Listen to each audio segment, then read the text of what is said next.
The head of Media Matters, David Brock, met with Valerie Jarrett, the president's chief advisor, in the White House. They have weekly conference calls with the White House. So Democratic donors who give money to Obama give it to Media Matters, and we've got a long story. So Media Matters has power in the sense that they have entree to the White House. They can get to the White House, and then they go back and forth.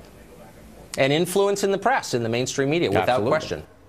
That's Tucker Carlson, a Fox News contributor and editor-in-chief of the Daily Caller, a political news website, which has been running a series of reports about the liberal mudslinging website Media Matters for America, a site which, according to the reports, influences other liberal media operations, including MSNBC.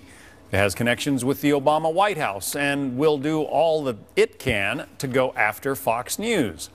According to the Daily Caller, a 2009 internal email from Carl Frisch to the founder of Media Matters, David Brock, said, "We must take Fox News head-on in a well-funded presidential-style campaign to discredit and embarrass the network, making it illegitimate in the eyes of news consumers."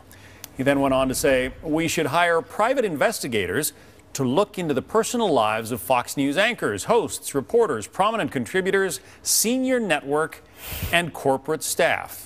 Ever heard of anything like this, Judy? Well, it is pretty astonishing. That part of the story is, and the fact that it is, thank you very much, my colleagues, based on a memo, an actual memo.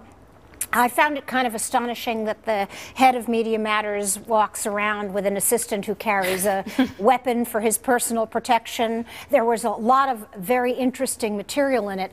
I'm stunned that no one else in the media has picked up any of this, and that nobody has gone to David Brock and insist that he comment on these allegations.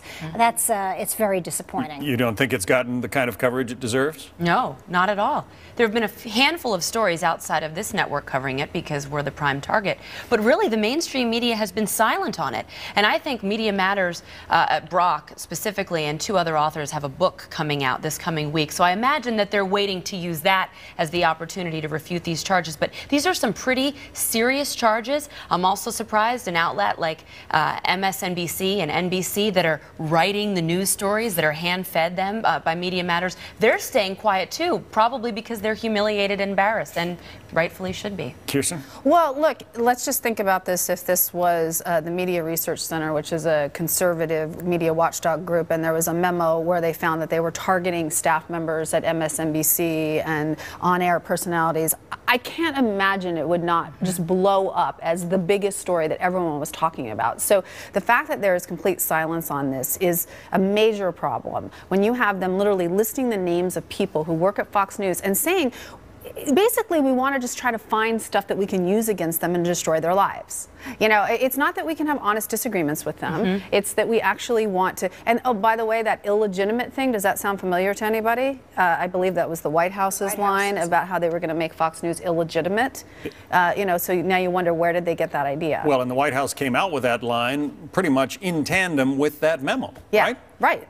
That's when the whole flap started. Right. I mean, look, back on March 26th, when David Brock gave an interview to Politico in which he said we're going to use guerrilla war and sabotage. I mean, I read that like everybody else and said, well, obviously the guy's just maybe a little off his meds or something, but nothing assuming that was just him talking, as we all tend to get carried away sometimes. Now, thanks to this memo, which is 90 pages long, it's on the Daily Caller website, we now realize this is the corporate culture of the organization. That's a huge distinction between one individual. Now, what will happen next, I mean, Boyden Gray, who's a former lawyer for Vice President Bush, 41, wrote a series of articles and issued a complaint to the IRS back last year on this, saying, hey, what's going on here?